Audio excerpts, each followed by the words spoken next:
Today, I would like to talk to you about my mother. It is July 26th, Watchtower Victims Memorial Day. And this month also happens to be the month that my mother passed away. My mother was 32 when she passed away. This was after a long, tumultuous life as a Jehovah's Witness herself. She got married at 14 to my dad, another witness. Well, at the time he was. And she had me when she was 15. The elders told my grandmother that it would be better for my mother to be married than burned, which means that they would rather that she get married than commit fornication. Following that, she actually got divorced, not just from my dad, but from 3 other husbands, and ended up in Florida after moving with the last husband. And she was actually finally getting her life back together. She was in school. She was about to graduate. She was in her last semester of college, and she was going to become a systems analyst. My mother, unfortunately, got into a car accident, ended up in the hospital, and then after coming out of the hospital for that, ended up back in the hospital again because she was still not recovering. And later on we found out that she actually had sustained severe organ damage over time from drug and alcohol abuse, prescription drugs to be exact. Alcoholism is actually a pretty common problem in the organization. My grandmother, my cousin, my aunt, and myself drove to Florida to be with my mother at the hospital because the doctors had informed us that her condition was getting much worse. Over the phone, I remember my grandmother talking to the doctors and them trying to convince her pretty early on to allow my mom to have a blood transfusion. My mom had refused one because being raised as a witness, she was ingrained with the idea that it was an abomination. By the time we got there, my mother's condition was so bad, she could barely speak. Like, she was so yellow from all the jaundice. She was immobile. She looked like she was having a hard time breathing. She wasn't as I remember her. My mom was a beautiful woman. The reason that they asked my grandmother for permission to give my mother a blood transfusion is because they actually thought that she was mentally unstable and incapable of making the decision herself. They thought she was crazy, basically, because she was refusing the blood transfusion. And they were hoping, I guess, that my grandmother would be reasonable about it and give permission on her behalf. I remember we were about to drive back into Texas, like we were approaching the border of Texas already, and we got a phone call from the doctors telling us that my mom had been put on a ventilator because she could no longer breathe on her own. And my grandmother freaked out. She had a super freak out. We ended up turning around and going back to Florida. I was scared. I didn't know what to expect. I just remember seeing her with all those tubes sticking out of her every which way. The little beeping of the machine. And every so often my mother would start, I don't know what you would call it, but she was struggling, in her chest. I could hear it like that. And the machine would go nuts every time that would happen.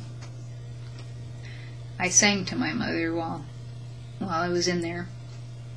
I don't remember sleeping very much. I don't remember eating very much either. I just remember kind of watching her, hoping that she would hear me, because I would also read to her. I was reading Brave New World because it was on my summer reading list for school, and I figured, well, they say if you read to them that they can hear you, maybe she'll come too. Or maybe at the very least she'll find it soothing. I just wanted to keep her company.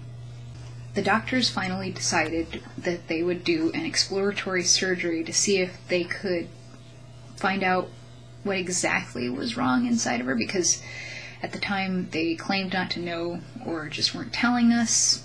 After several hours of being counseled by the doctors against it, my grandmother signed off on my mother's exploratory surgery.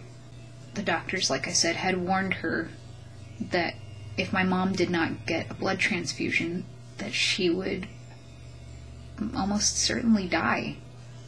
So after that, they took my mother off the ventilator, and they were pumping air into her manually, and they wheeled her away to surgery. And because I hadn't eaten in days, and I kind of didn't want to just sit around there and wait, because I would have just chewed off my hand, you know, I was already ripping off all of my nails and everything. My cousin and I went to Checkers, and I got chili cheese fries, and I remember that to this day. In fact, anytime I ever eat chili cheese fries, I think about that. While we were eating, we actually brought our food back to the hospital cafeteria, and we were sitting there eating. My phone started going off, and I looked at it, and I had a bunch of text messages, and a lot of them were, you know, where are you, and I'm sorry. I'm sorry? I thought something must have happened. So I immediately made my way back to the waiting area for people that were in surgery. And as soon as I opened the door to the room, my brother came out, my brother Chandler. He came out and he looked up at me and he said, "Mama's dead. She died." It turns out that her lungs collapsed as they were pumping air into her manually as they wheeled her into surgery. I ended up losing my mother that day, July 8th, 2004. She was only 32 years old, and I was 17, and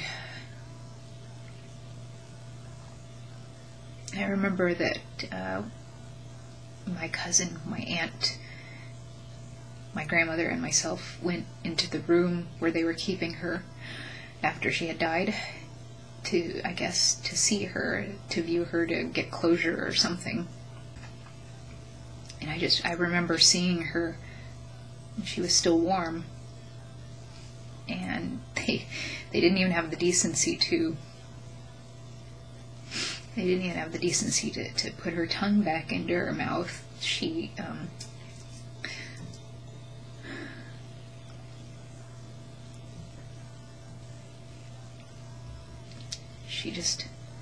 looked so still.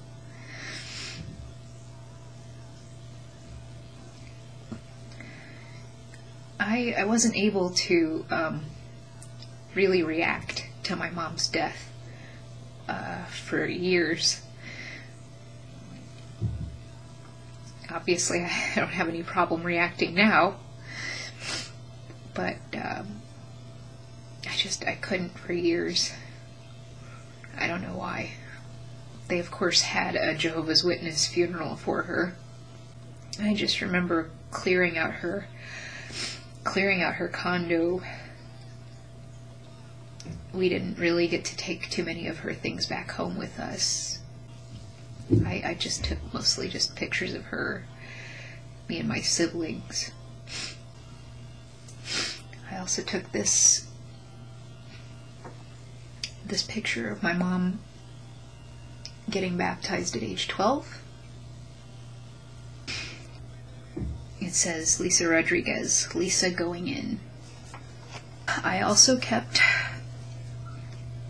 my mom's jewelry, her hoop earrings that she used to wear and love so much. And these were my mother's lucky gold bracelets that she was wearing when she was admitted to the hospital, and that she kept on her at all times in that part of her life, the last part of her life. And her lucky jade bracelet and the matching lucky gold and jade necklace. I also kept my mom's purse, which I will still go through from time to time. It even still has her money in it.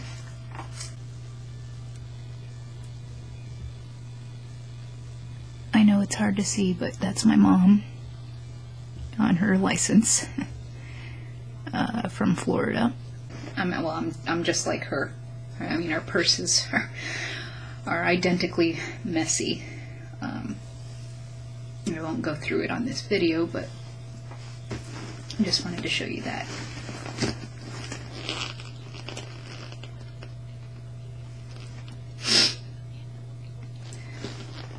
It even still smells like my mom.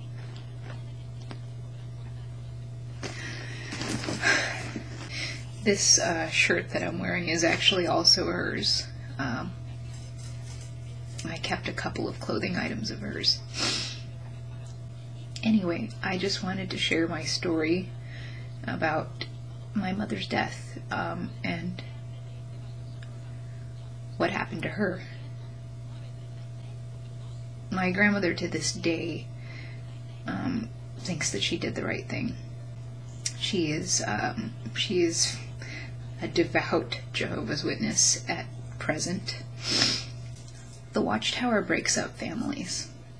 The Watchtower kills people. The Watchtower took away my mom. The Watchtower continues to take away my family to this day.